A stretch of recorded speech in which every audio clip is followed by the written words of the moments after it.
अस्सलाम वालेकुम जी। मेरा ये मैसेज उन तमाम अहबाब के लिए है जो कि अपनी गाड़ी या अपनी बाइक के ऊपर फ्लैशिंग लाइट्स का इस्तेमाल करते हैं। आप फ्लैशिंग लाइट्स जो भी इस्तेमाल कर रहे हैं, कुछ वाइट कलर की होती हैं, कुछ येलो हैं, कुछ वो मल्टीपल मिक्स कलर्स जो है ना वो चलते हैं। वो लाइट रात के वक्त जब आप ड्राइव कर रहे होते हैं उन लाइट्स को इस्तेमाल करते हुए, तो जो भी आपके अपोजिट डायरेक्शन से जो भी ड्राइवर आ रहा है, वो ड्राइवर की आंखों में जब वो लाइट पड़ती है तो वो एक लम्हे के लिए बिल्कुल ब्लाइंड हो जाता है और उसको बिल्कुल कुछ नज़र नहीं आता आगे आपकी उस तेज़ लाइट की वजह से।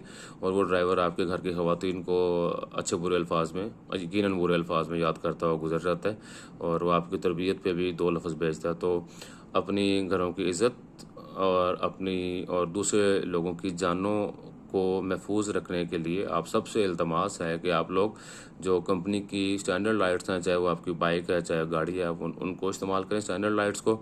और उसके अलावा हाई बीम को भी अवॉइड करें, क्योंकि हाई बीम पे जब आप लाइट ऑन करते हैं अपनी गाड़ी की या अपनी बाइक की, तो वो जो लाइट है वो भी सेम प्रॉब्लम क्रिएट करती है। वो अगले बंदे को जो अपोजिट डायरेक्शन से आ रहा है ड्राइव करता हुआ, उसको देखने में बड़ी मुश्किल का वजह बनती है। तो अपनी इज़्ज़त और दूसरों की जानें दोनों महफूज रखें जी। बहुत शुक्रिया।